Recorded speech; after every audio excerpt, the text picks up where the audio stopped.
Bashar. Yes. In choosing the reality that I wish to experience,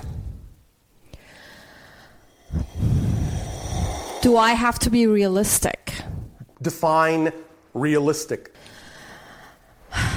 Well, let's assume that... All right. Okay. I get you. All right. Well, let me put it this way.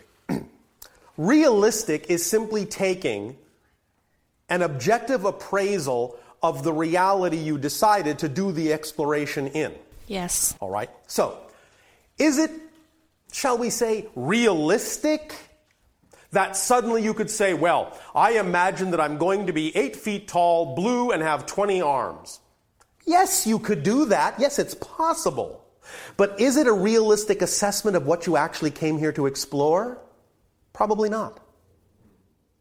So the idea is within the context, however, of the reality that you are exploring, if you simply observe what's going on all levels of your reality, then a realistic assessment will still let you know that many, many things are quite possible within the framework you've agreed to abide by.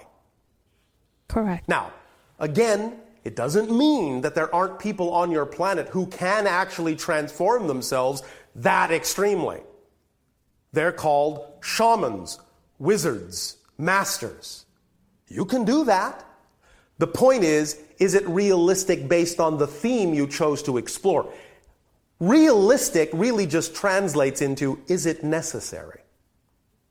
Is it necessary in the context of what you really need to experience? Now, within the context of what you really need to experience, many, many things are very possible that to other people may not seem realistic, but that's just based perhaps on their limited definition of what the reality is. But you can take an assessment within the parameters of the reality as to what's realistic for you. There's actually quite a lot of leeway.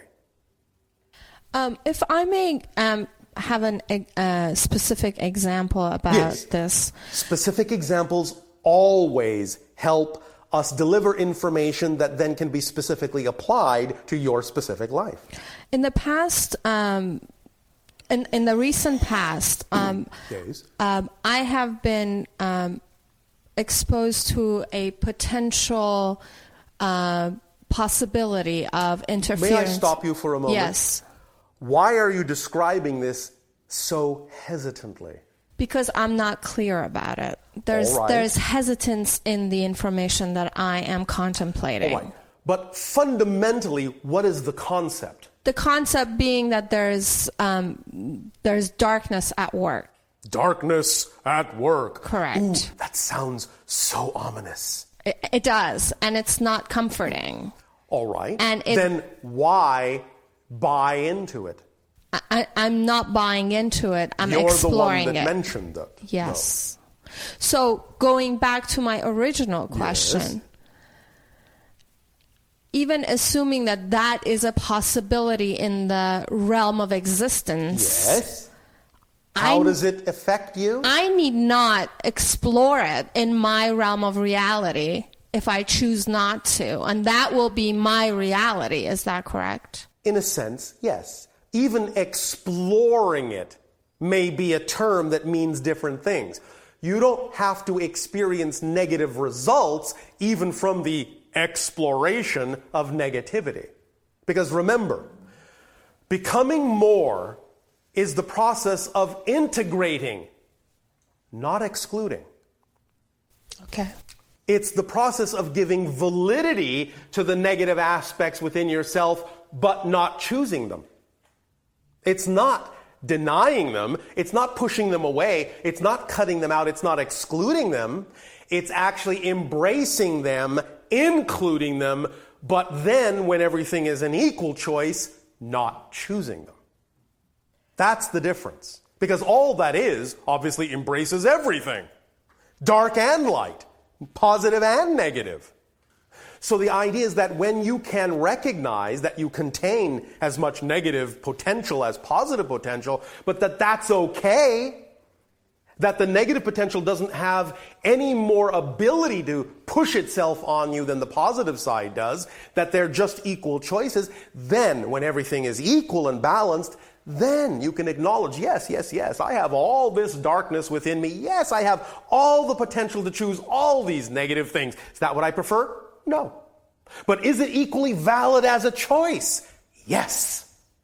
But I am at a place of balance now where I know that's simply not my preference. So while I love it unconditionally as a choice I could make because it's equally valid to any positive choice I could make, right now from the level of understanding I have created within my consciousness, I simply prefer to choose this without invalidating that. Does that help? So it may exist, but it need not be within my reality. It exists, but it need not manifest. As long as you allow it to have equal ability and equal value if it did. Does that make sense? I know you're dealing with a paradox here, but that's where the power comes from. Anytime you're dealing with a paradox, you know you're at the center of your power.